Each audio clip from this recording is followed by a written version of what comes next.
This news program is proudly brought to you by Smart Start Breakfast Biscuits and Now Biscuits.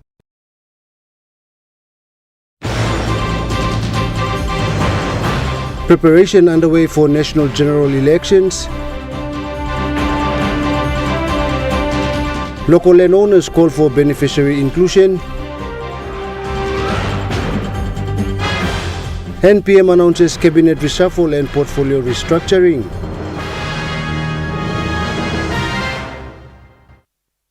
A very good evening. This is National EMTV News. I'm Jonathan Sibona. Thank you for joining us. Provincial police commanders across Papua New Guinea convened in Port Moresby today for a week-long meeting to plan security for the 2027 national general election.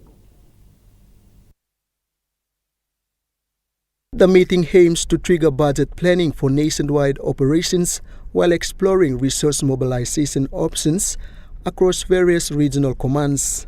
Learning from legacy issues experienced in previous national general elections, this meeting allows for all provincial police commanders to outline their challenges and discuss solutions. Superiors in the Royal Papua New Guinea Constabulary are also in attendance with full focus on aligning their duties and objectives as they continue their discussions in the coming days. Police Commissioner David Manning, when addressing the provincial police commanders today, urged them to learn from the previous elections and move forward with determination to create a peaceful election. Many things that, if you review your last elections, or our last elections of 2022, the debrief notes from those elections suggested that we could do better.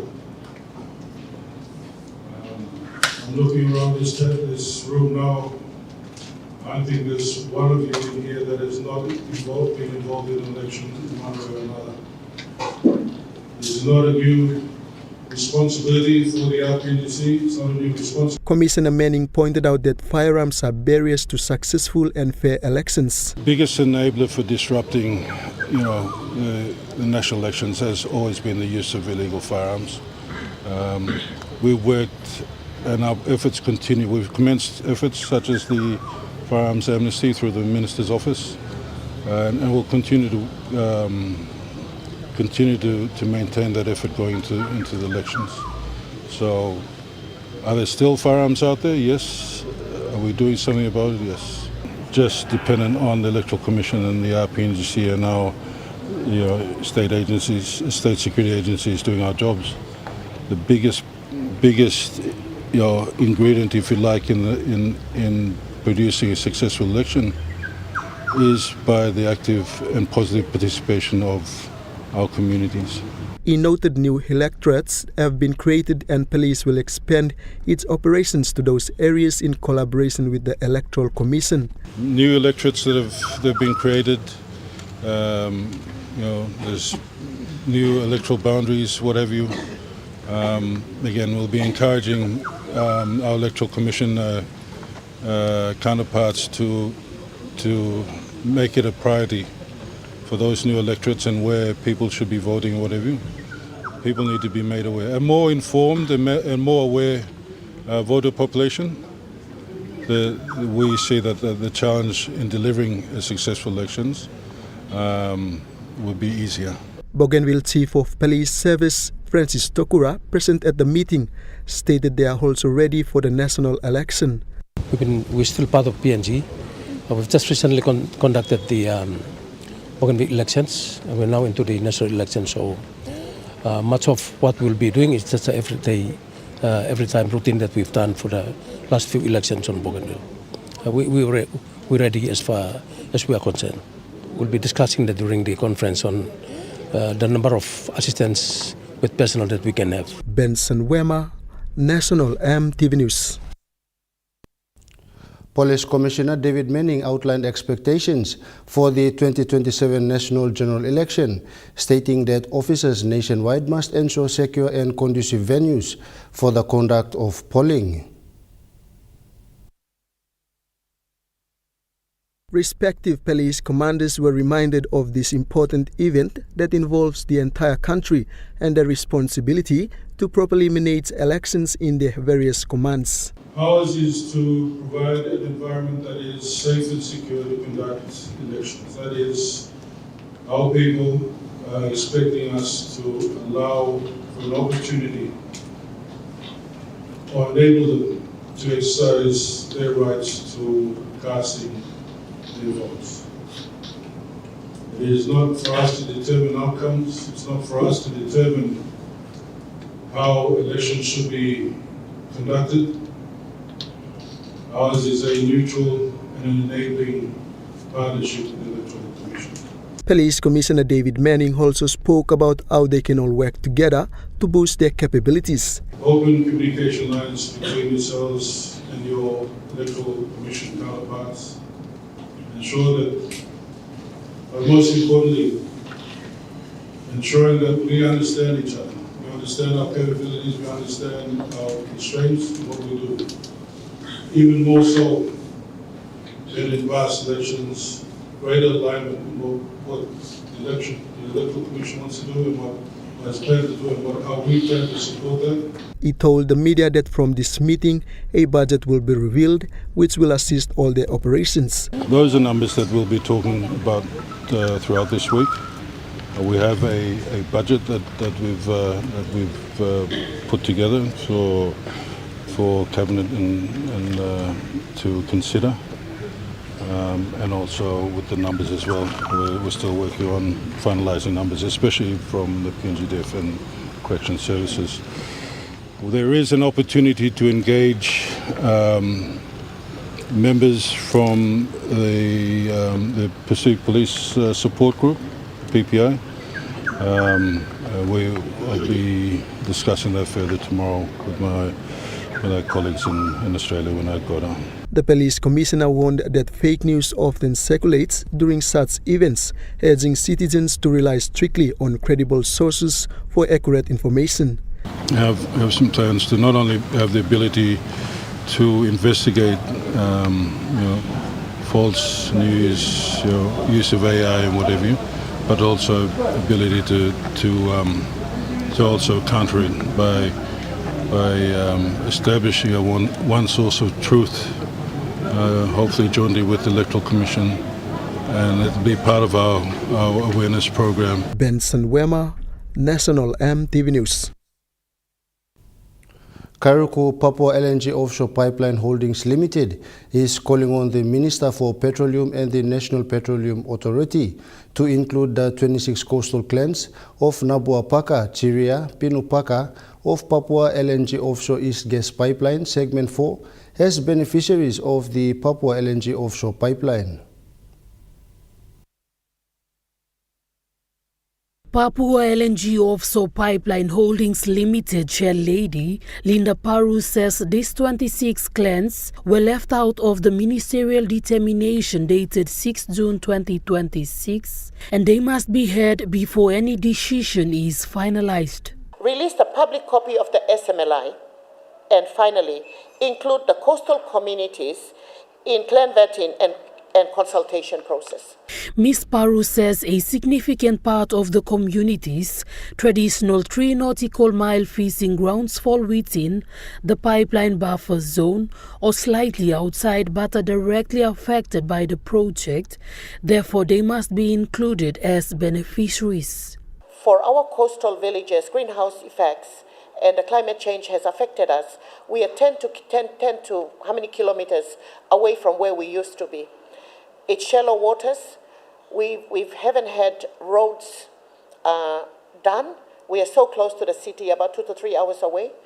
In order to get to our villages, we're going on dinghy when there is a road. And we rely on the sea heavily. The 3 nautical mile or the 5 kilometer buffer, we need to cross over that into open sea to actually get sustainability of fish and livelihood. Yule Island itself, if I may speak on their behalf, rely on the sea solely. They need to sell and they need to buy their produce, like they need to buy their food for survival. She believes that a determination settled before the development forum and without notice to the affected clans is out of proper order and denies those clans the fair hearing guaranteed by Section 59 of the Constitution. We use this opportunity to seek support from the newly established extractive industry sector of Central Provincial Government under the chairmanship of Honorable Buni Morua to conduct the due diligence and ensure genuine landowners in Kairuku Coastal Segment 4 are included without delay. It reserves all its rights, including legal remedies, if the affected villages are not concluded. Jacinta Doctor, National EMTV News.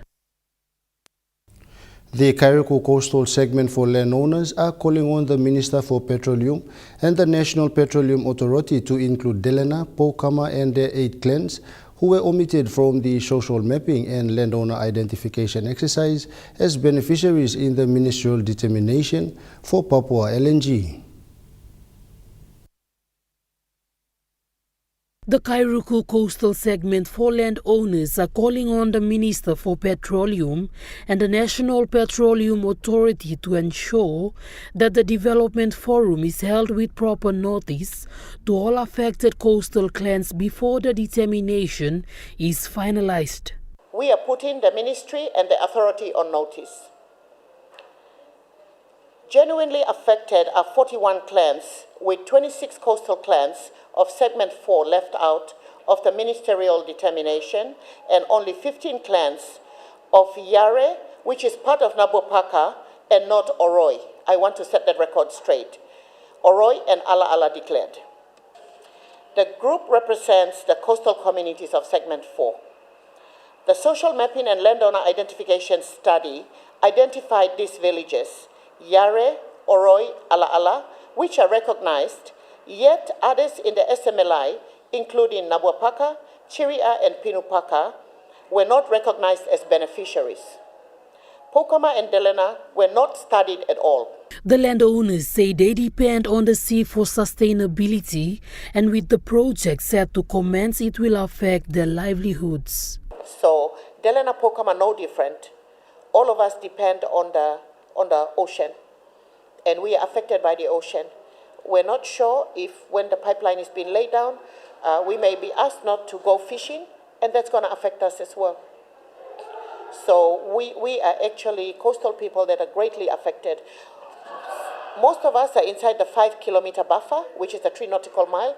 There are few who are outside by few kilometers, and it doesn't matter because all of us are affected, and these are traditional fishing grounds.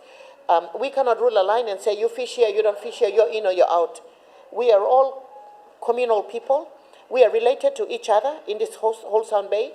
So we are all, these are all the chiefs here. Kairuku Papua LNG Offshore Pipeline Holdings Limited Chair Lady Linda Paru added that the landowners remain committed to a peaceful, transparent and united process and will participate fully in the development forum. Under the Oil and Gas Act 1998, SMLI Section 47 is meant to inform the process. The Minister convenes a development forum, Section 48. At which affected landowners must be given notice and heard, Section 49. And beneficiaries are determined, Section 169 and 170, drawing on the SMLI. Jacinta Doctor, National EMTV News. In a show of cultural respect and reconciliation, the Ramui tribe of Baya River paid over 100,000 kina, along with 90 live pigs and 5 cows over the weekend as compensation for the late Samuel John Eket from the Glamaka tribe in Day district. The Ramui tribe of Baya River, led by Joseph Paraka, took a heartfelt step in honoring traditional practices by providing a large compensation package following the death of late Samuel John Eket, a secondary school teacher who died in a car accident last year. Voice for Change Director Lily Besova explained to the grieving family that this cultural ceremony was extended to express sorrow for the incident and to restore peace and good order within the community. You make a peace and nothing will develop. If you know that peace and nothing will develop without peace. So this la work now is la work and we not sorry the parents. Now think also we play a young man and we lose life long end. So we not sorry. Whatever life we not sorry the soul and we play give living something. Representing the grieving family and tribe, Councillor Jackson Tega accepted the compensation payment, emphasizing that peace must be maintained in the community. Now I'm 100,000 plus 80 pigs plus 5 cow and in Samuelson demanding go exactly to tribe also running. Western Islands Provincial Law and Order Officer Willie Korova thanked the grieving family for accepting the compensation and helping restore peace in the community. You know, younger boys, you know, youth now, or Gamagana, Yate, you know, Sapilo leadership, you know, choosing peace over chaos. Mr. Korova further commended Western Islanders for consistently maintaining peace instead of resorting to tribal fights. According to statistics, Western Islanders got more killings, domestic killings, car accident, spark fight, gun. There is no killings, but less double fight, no violence. Two tribes finally came together and forgave each other during the official presentation of the compensation package. The traditional customary compensation practice remains an important mechanism for conflict resolution and peace restoration within communities throughout Western Islands Province. Edward Luke, National EMTV News, Mount Hagen. National EMTV News continues after the break with more local stories. Stay with us.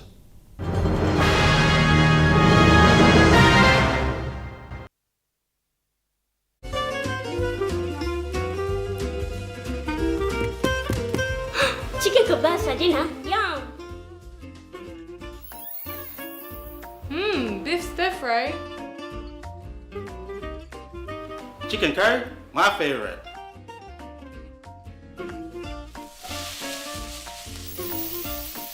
Kebabs for you, Yum! stir fry for you, and chicken curry for us. Magic in every meal, one cube at a time. At Telecom, we're boosting our network. Households will enjoy better connections, communities will get faster speeds and wider coverage, and business will profit from new towers and a more secure network. Plus, everyone will benefit from onshore storage that brings browsing home. It's all part of our ongoing billion kina nationwide investment. It feels good to be building a faster, stronger network for PNG. Remember the joy of playing with your toys as a child? At Morning Plus, we believe that every small business deserves a chance to build and grow. That's why we offer asset financing.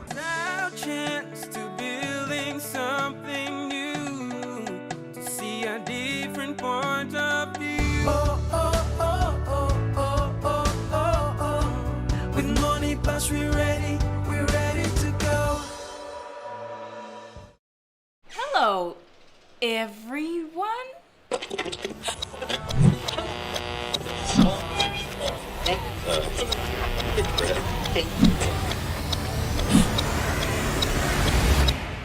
Is everything all right? Oh.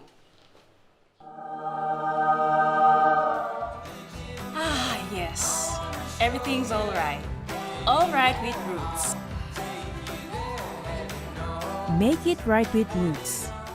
Welcome to the Law Asia Environmental Conference, taking place in Port Moresby from August 19 to 21. This is the first conference of its kind in our region, bringing together judges, lawyers, academics, and environmental experts to discuss the environmental rule of law and its importance for our future. Join us in Port Moresby this August for the Law Asia Environmental Conference. Together, we can shape a stronger, more sustainable future for Papua New Guinea, the Pacific, and beyond. Register now at Law Asia Environmental Law Conference 2026.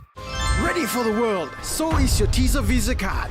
Visa keeps you moving wherever you go, Papua New Guinea or abroad. Seamlessly pay for travel, dining, online shopping. Easily access your funds and instantly track your expenses.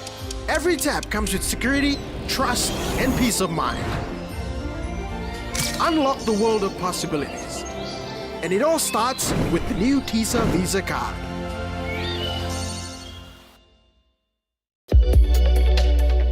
EMTV brings to you a fresh new talk show program in 2026. Watch our exclusive interview with special guest, Honorable James Marape, Prime Minister of Papua New Guinea, as we discuss government programs and projects since 2019. Walk by Talk, coming soon on EMTV. You are watching National EMTV News. Prime Minister James Marape has announced that he will undertake a cabinet reshuffle and portfolio restructuring this week as part of an effort to make sure government delivers on its commitments to the people of Papua New Guinea. In regards to concerns raised by citizens regarding ministerial performance, integrity, and the pace of implementation, Prime Minister James Marape said the reshuffle will take place on Thursday or Friday this week. This follows an intensive review on ministerial performance, integrity, and the progress of key government priorities. The Prime Minister's department is completing its final assessment and will announce changes to the cabinet. PM Marape noted that the government still has a substantial legislative and development agenda to complete before the next election, including 5 remaining parliament sittings, implementation of the 2026 budget, preparation and passage of the 2027 national budget, and the continued rollout of key economic, infrastructure, and social programs. Marape also confirmed that he had instructed the Chief Secretary to enforce greater accountability across the public service, particularly among departmental heads who have failed to submit annual reports or demonstrate satisfactory performance. He said as Papua New Guinea prepares to enter its 51st year of independence, the government must foster a culture where leadership positions are earned through performance and maintained results. Mimi Pio, National EMTV News. Prime Minister James Marape has announced the withdrawal of the Commerce and Industry portfolio from Minister Win Daki pending an independent investigation into allegations surrounding the administration of the Government Small and Medium Enterprise Fund. According to Prime Minister James Marape's directive, Member for Tambul Niblia Win Daki will remain as a minister without portfolio, while Minister for Finance Thomas Opa assumes responsibility for the Commerce and Industry portfolio until further notice. The Prime Minister also confirmed that the Commerce and Industry Secretary David Ganai has been directed to step aside to enable the investigation into the 200 million Kina SME Fund to proceed without interference. To ensure complete independence and transparency, the government will engage a reputable independent audit firm to undertake the investigation. The audit will examine all budget appropriations, treasury cash releases, transfers to partner financial institutions, acquittals, and all related financial transactions to establish facts surrounding the administration of the program. Marape said the principal policy of the SME Fund is for the government to provide funding to partner financial institutions, principally the Bank South Pacific, National Development Bank, and more recently Mama Bank. The government will then act decisively on the findings and ensure that SME program continue to serve the people of Papua New Guinea with integrity and transparency. Mimi Pio, National EMTV News. According to World Bank Group, Papua New Guinea continues to face challenges because there is no comprehensive and up-to-date national labor force survey. World Bank Group senior country economist Rasika Singh highlighted that without reliable data, it is difficult to accurately measure unemployment, underemployment, workforce participation, and skill shortages. 100,000 job seekers enter the PNG's jobs market. And the fundamental question is therefore not simply whether PNG is growing, but whether this growth is creating enough job opportunities for its people. She emphasized that a nationwide labor force survey would provide critical information on the size and characteristics of the workforce, helping policymakers make informed decisions, attract investment and develop strategies to create more employment opportunities and support sustainable economic growth. And before I go through the messages, I wanted to say there's a lot of data constraints in PNG generally, but particularly on labor market indicators. PNG doesn't have a dedicated labor force survey. So what we've relied on is the 2022 socio-demographic economic survey. And we did have a lot of challenges in getting data. So we used some survey data and some data from International Labour Organization. But this is an area that really requires investment. Because we spoke about the government's target. How are you going to measure that? If we don't have a baseline, how will we measure progress? Meanwhile, findings have shown that Papua New Guinea is one of the youngest and fast-growing populations in the Pacific, but job creation has not kept pace with the population growth. According to reports, World Bank Group senior country economist Rasika Singh said every year thousands of young people enter the labor market, yet only a small number secure formal employment. PNG has a dual economy. On the one hand, you have the resource sector, which drives exports and growth, but creates relatively fewer jobs. On the other hand, you have an informal sector that employs most people, but productivity per worker is low. She also emphasized on possibilities between the resource and informal sector. Most people are in subsistence employment, self-employment, family business, family employment. So the productivity in these parts of the economy is very low. She highlighted that limited private sector investment, inadequate infrastructure and a large informal economy contribute to the low employment rate. And the important part here is that the challenge is not just generating growth, but how do we improve the linkage between these two sectors and ensure that more firms grow and we have all the firms in the informal sector are growing to absorb more people, yeah, and then that will help to improve that red bar that we have on productivity per worker to increase. Now we take a look at the Nest Fund market report. The Kina closed lower at $0.2278 US in the interbank market. At Bank South Pacific, your Kina was buying $0.2203 US, 0.3142 Australian dollars, 0.1847 euro, 35.32 Japanese yen. Looking at the commodity prices at New York close, gold is trading lower, coffee closed unchanged, cocoa closed unchanged, palm oil closed unchanged, crude oil is trading lower, copper closed lower.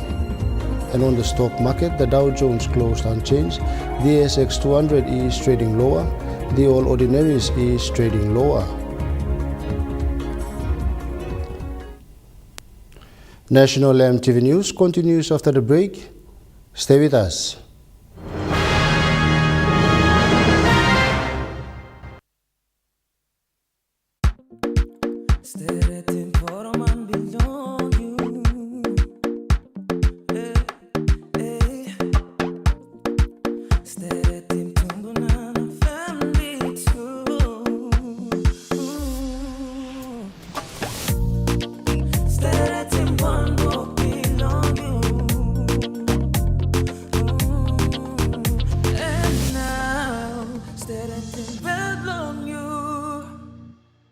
Dear son, you ask me how I live such a good life. Yes, I've had some good luck. like the day I met your mother. But it wasn't always that way. I've made some good choices too, like working hard and keeping my super with NAS Fund. They looked after it for me, which meant I could concentrate on looking after my family. Living each day, knowing that when the time came, I'd be ready for tomorrow.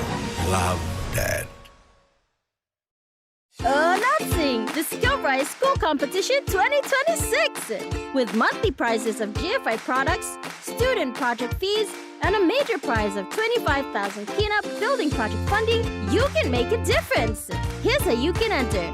Just buy any 1 kg medium grain or softened seed Scout rice and give your child a drop into the entry box provided in selected schools to win. Terms and conditions apply. Scout Rice, and by you like it.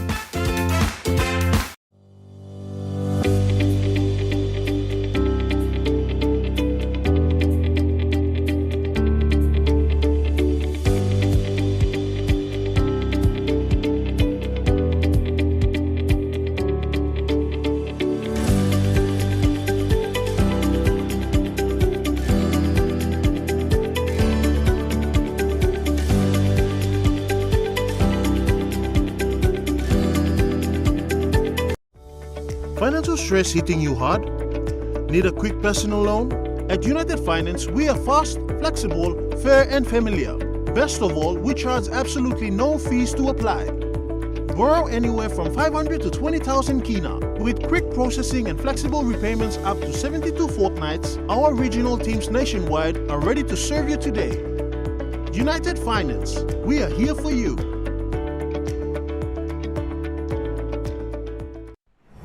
EMTV is proud to announce that we are now offering tower rental spaces on the tallest tower in NCD and Central Province.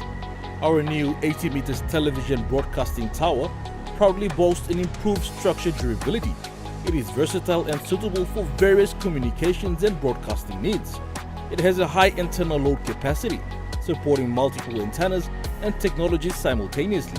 This is your opportunity to optimize your transmission signal for wider coverage and extended reach.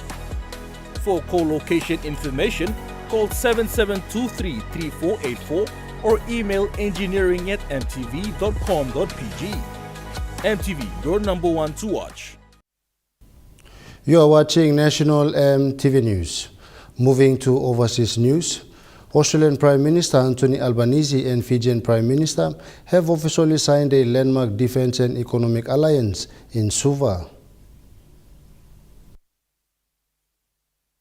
Yeah, we don't have the full detail yet, Joe. We're still trying to get a sense of exactly what is or isn't in this document, or documents perhaps, but it is looking increasingly likely that the documents to be signed this morning are going to represent a pretty significant change in the relationship between Australia and Fiji and a genuine elevation of ties. Now, a Fiji government source speaking to ABC yesterday said that they believed the agreement signed today would bring the relationship to the state of, quote, an alliance. And recently we've heard similar from the Australian side, but that is not yet absolutely confirmed. What we really want to see is the detail in these documents. Will we see, for example, similar defence commitments that have been made, for example, by Australia and PNG to one another under the landmark Puk Treaty? That was Australia's third formal alliance. I think before we can declare absolutely outright that Fiji is going to be the fourth, we do need to see the detail of this agreement. But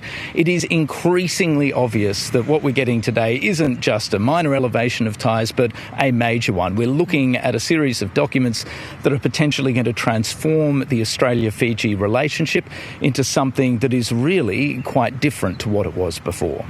Look, the government is pulling together this web of interlocking agreements with a couple of things in mind. The first thing at the top is strategic denial. Now, of course, the government doesn't love it being framed in this way. You can understand why, but there is no doubt that much of the energy that's really pushing forward this extraordinary diplomatic foray at the moment, comes from a sense of strategic anxiety about China's growing presence in the region and the way China has been working increasingly hard to get a security foothold in the region. region. So one of the things that Australia is doing with this interlocking web of agreements is to basically embed its own strategic position to give itself the ability to make sure, at least hopefully, that China doesn't get a military foothold in these countries or in their critical infrastructure. But it's not just about China. Australia is also looking at a whole range of really wicked and formidable problems that Pacific nations are facing. Climate change is at the top of the list, but then there's also the fact that many of them are still grappling with really serious development challenges at a time when the global economy is becoming increasingly networked. That is difficult for Pacific nations to deal with. So the Australian government is also doing what it can, within reason, to try and bolster economic development in these countries to ensure their own prosperity and stability. Fire spread through multiple businesses on Victoria Street after a shop was rammed and set alight in Richmond early this morning. As you can see behind me, fire crews and police remain on site here in Victoria Street in Richmond, in Melbourne's inner eastern suburbs. What we know at this stage is about 4:15 this morning, police say a vehicle ram-raided a shop front before setting it alight and fleeing the scene. Now, that fire caused extensive damage to the area, with smoke and flames causing damage to 10 neighbouring shops. Now, there was a heavy presence from fire crews in the early hours this morning. There was 80 firefighters and 25 vehicles on site. It has seriously impacted morning commuters here in Richmond as well as locals. We spoke to a local business owner earlier this morning who has his shop right next to the shop that was on fire. This street here has had its troubles, but of late it seemed to have settled down a little bit, but yeah, now it's just all flared back up again, and yeah, who knows what for this time, so... Now, this comes after months of fire bombings of illicit tobacco stores in suburban Melbourne. Just last week on Bridge Road, a short distance away here in Richmond, an illicit tobacco shop was allegedly firebombed. But for now, police say the fire behind me remains under investigation. Funeral services are continuing for Iran's assassinated Supreme Leader, Ali Khamenei, with thousands of mourners paying tribute. Tehran has been in lockdown for days as tens of thousands of mourners attend funeral services for Supreme Leader Ali Khamenei and his family members who were killed in an Israeli airstrike in February. On Sunday, 3 of the Supreme Leader's sons arrived at Tehran's Grand Masala to pray beside his glass-encased coffin. But notably, Mojtaba Khamenei, the late leader's son and successor, has not attended the funeral, fueling questions amongst Iranians about where he is and if he's capable of leading this vast country of more than 90 million people at this critical time.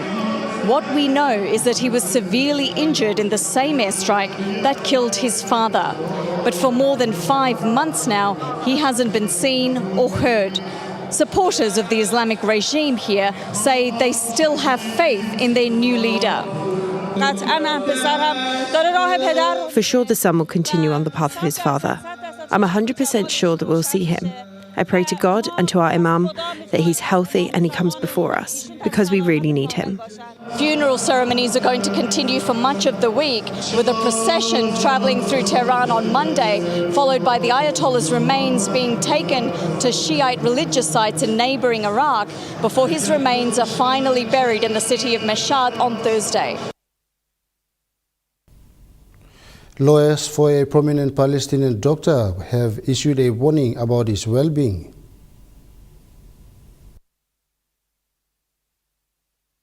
Dr. Hussam Abu Safia was arrested back in late December 2024 on allegations he was affiliated with Hamas, claims his supporters have repeatedly said are unfounded. This was the last time he was seen in a brief appearance on a video screen in Israel's Supreme Court last month during an unsuccessful hearing challenging the latest 6-month extension of his detention. But his well-being has deteriorated since then, according to his lawyers and the advocacy group Physicians for Human Rights Israel. His lawyer has revealed Dr. Abu Safia was brought to their last meeting in the Nitzan prison east of Tel Aviv, handcuffed and shackled. He had fresh and severe injuries to his head, to the extent his lawyer initially didn't recognise him and said he'd been beaten daily. He reportedly experienced difficulty breathing and speaking, and a number of times it seemed he was on the verge of losing consciousness. Dr. Abu Safia had been held in an underground interrogation facility and reportedly told his lawyer, "This is the last time you will see me. They brought me here to kill me. I don't see myself surviving. This is the end." The Israel Prison Service described the allegations as false and without factual basis, but it also refused to comment specifically on Dr. Abu Safia's condition, citing privacy and security considerations. But it did say it rejects all allegations of torture, abuse, starvation and denial of medical treatment, insisting that prisoners and detainees are held in Israeli prisons in accordance with law. Dr. Abu Safia was the director of the Kamal Adwan Hospital in Beit Lahia, northern Gaza, and he posted videos online detailing the pressure on Gaza's health system during Israel's bombardment of the Strip, including during a months-long siege of the hospital in late 2024. Dr. Abu Safia is being held under Israel's unlawful enemy combatants law, which gives authorities sweeping powers to detain someone for months at a time. And despite the claims against him, Israel is still yet to charge Dr. Abu Safia, even after 18 months in custody. While his case is well known because of his profile, thousands more Palestinians are also held in administrative detention. It's a feature of Israel's prison system, which has repeatedly been criticised by human rights organisations around the world. National EMTV News continues after the break with Trukai Sports. Stay with us.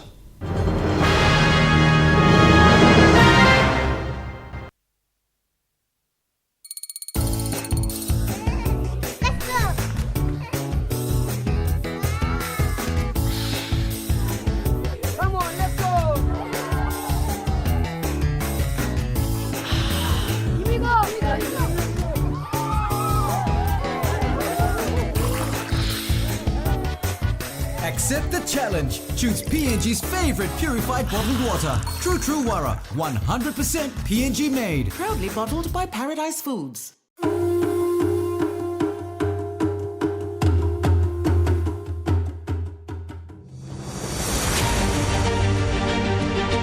40 years ago, Dated PNG began with a vision to connect Papua New Guinea through technology. Today, we celebrate 40 years of innovation, service, and partnership. From humble beginnings to becoming a trusted leader in ICT, our journey has been powered by our people, our clients, and our community. As we honor the past, we look forward to shaping the future together. Happy 40th anniversary, Dated PNG.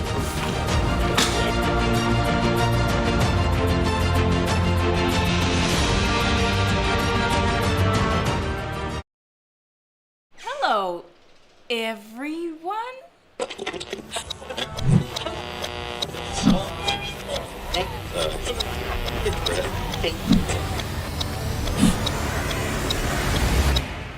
Is everything all right? Oh.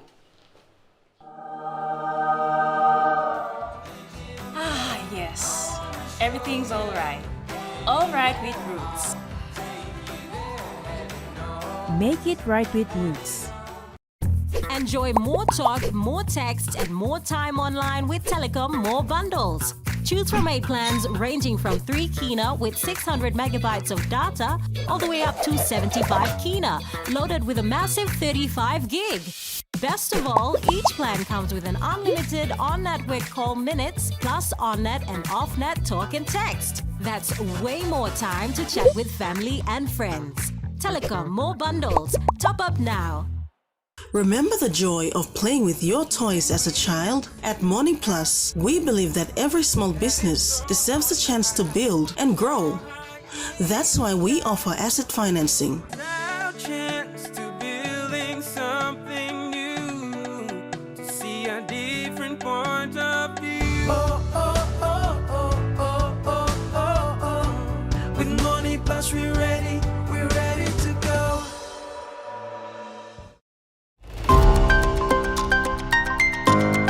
very important that we take a lot of those principles and standards from international treaties and obligations and agreements. 7 p.m. tonight on In Focus, we feature discussions with the PNG Centre for Judicial Excellence about the upcoming Law Asia Conference.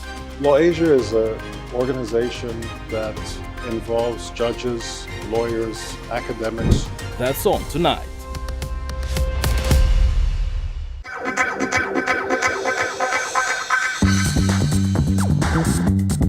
True Kai Sports.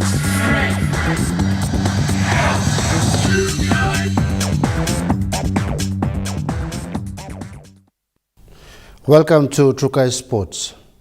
Goroka Lahanis have defeated Rabol Gurias 20-16 in a thrilling round 12 clash of the PNG NRL competition at the National Sports Institute in Goroka yesterday.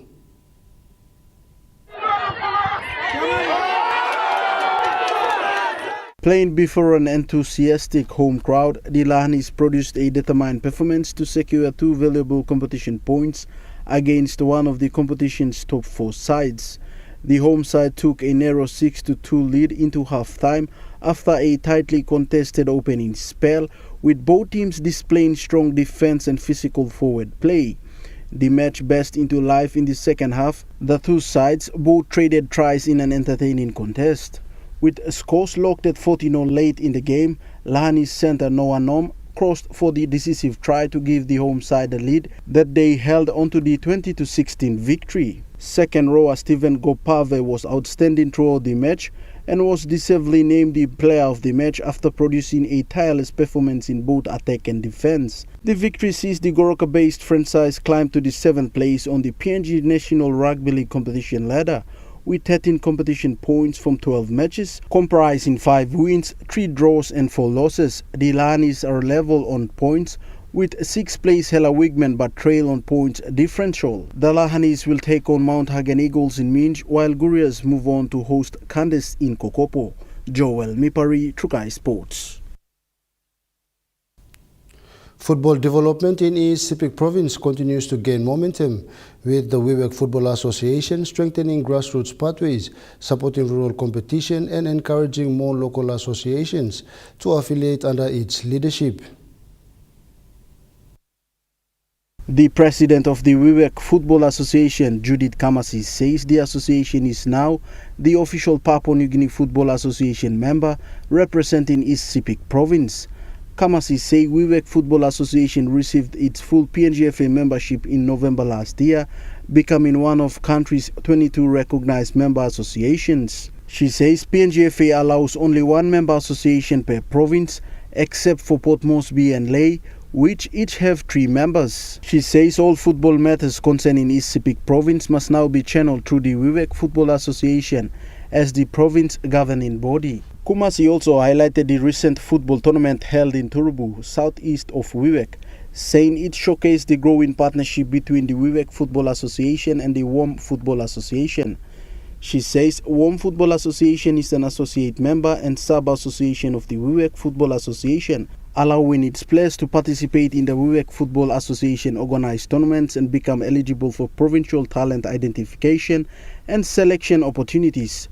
Kumasi says Wewak Football Association continues to support WOM by providing qualified referees, coordinating competitions and regularly visiting the association to ensure it meets PNGFA's requirements and maintain proper football administration. She also thanked the Wewak Football Association referees for their dedication throughout the season.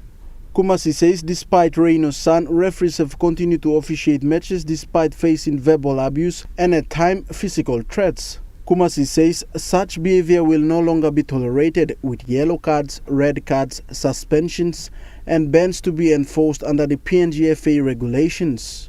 She urged other football associations across East Sepik to affiliate with Wewak Football Association, saying membership provide players with greater exposure, access to organized competitions and opportunities to represent the province at higher levels.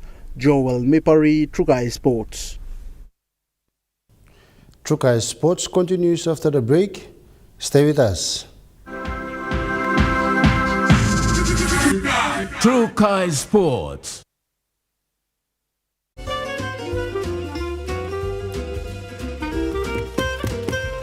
Chika Basa dinner. Yum.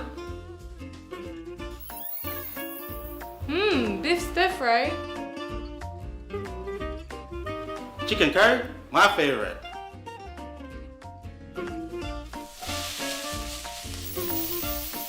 Kebabs for you. Yum. Stir fry for you. And chicken curry for us. Magic in every meal, one cube at a time. Hilton Port Moresby Hotel and Residence.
Hilton Port Moresby Hotel and Residence. Your stay, your house, your home.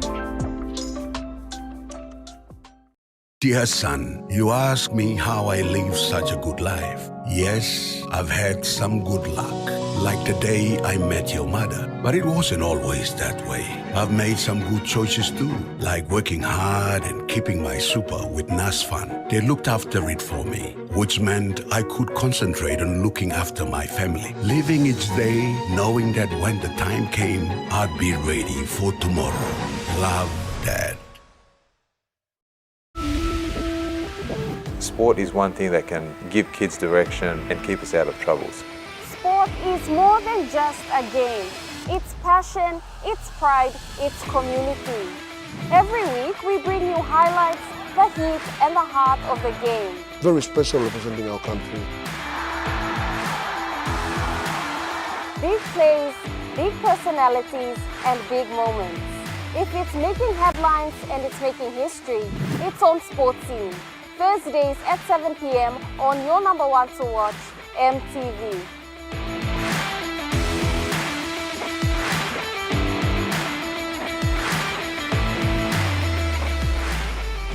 Hello, everyone.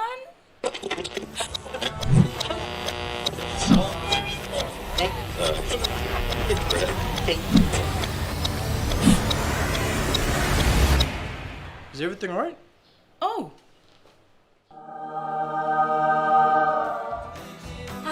Yes. Everything's alright. Alright with Roots. Make it right with Roots. You're watching Trukai Sports. The Samaki Rugby League in Western Province continues to draw strong community support with exciting matches every weekend as the competition heads towards its final rounds for the season.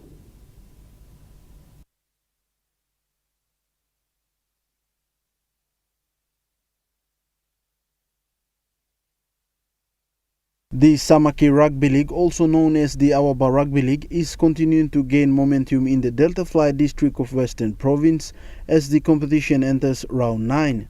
Competition manager Akaki Ama says the league has attracted 8 participating teams from villages and wards across the district. They include Samaki Pythons, Golali Muruks, Keanab Hornbills, Bainalebega Spiders, Kawitu Dogs, Lawibega Crocodiles, Dudi Snakes and Itiguea Barras. Ama says 6 rounds remain before the competition reaches the finals, with every team putting in strong performances each weekend. He says the standard of competition has been high, with players showing commitment and determination on the field. The league is also preparing to introduce women's competition later in the season. Ama says the female competition will consist of 4 rounds. The community's support has remained one of the competition's biggest strengths. Ama says game attendance has been outstanding, with villages coming alive every Saturday. He says young and old leave their homes together at the field, making the Rugby League the district's biggest community event and strengthening unity through sport. Joel Mipari, Trukai Sports. That ends Trukai Sports. The Money Plus weather report is next. Stay with us. Trukai Sports.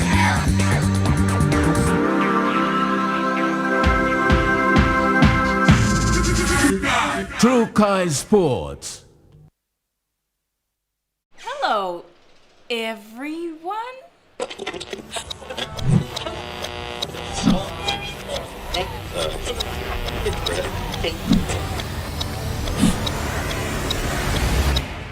Is everything all right?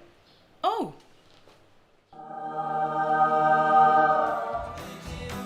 Yes. Everything's all right. All right with Roots. Make it right with Roots. Financial stress hitting you hard? Need a quick personal loan? At United Finance, we are fast, flexible, fair and familiar. Best of all, we charge absolutely no fees to apply. Borrow anywhere from 500 to 20,000 kina. With quick processing and flexible repayments up to 72 fortnights, our regional teams nationwide are ready to serve you today. United Finance, we are here for you.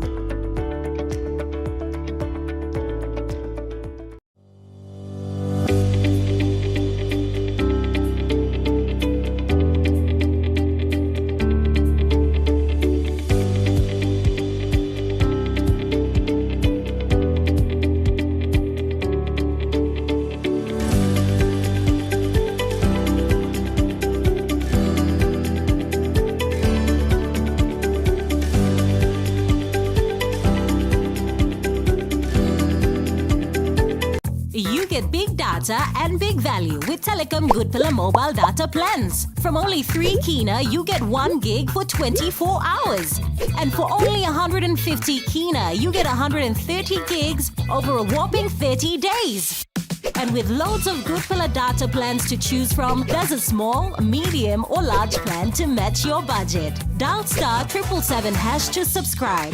Telecom, connecting you anywhere, anytime. Hey there, I'm Martha. Join me every Wednesday night at 7 p.m. for Goodman Fielder International Sky Time.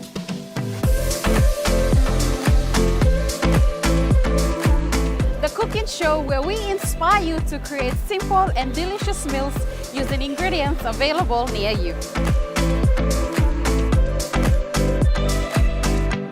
Plus, we have talented chefs and cooks joining us throughout the year, sharing their own delicious creations.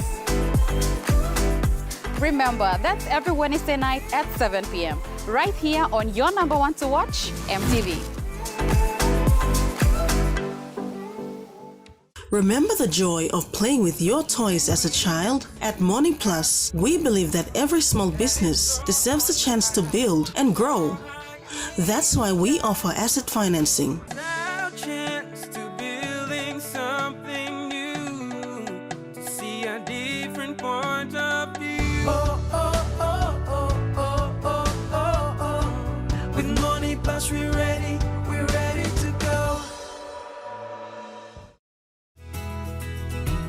This weather update is proudly brought to you by Money Plus, with you always. The Money Plus weather report for the next 24 hours. In the southern region, Port Moresby partly cloudy, Darrow cloudy periods with occasional showers, Kerama cloudy periods with occasional showers, Alotau cloudy with frequent rain showers, and Popondetta partly cloudy with light showers.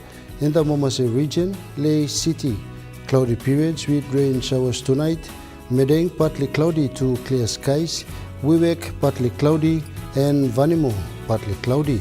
In the NGA region, Lorengau partly cloudy to clear skies, KVN cloudy with frequent rain showers and possible thunderstorms, Kokopo and Rabaul cloudy periods with few showers, Kimbe cloudy periods with occasional showers, and Buka cloudy periods with showers becoming frequent by tonight.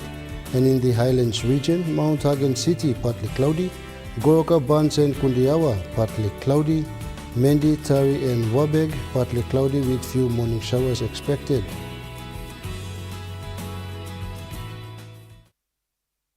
The weather update was proudly brought to you by MoneyPlus, with you always. And that wraps up the news, sports and weather for Monday, the 6th of July 2026.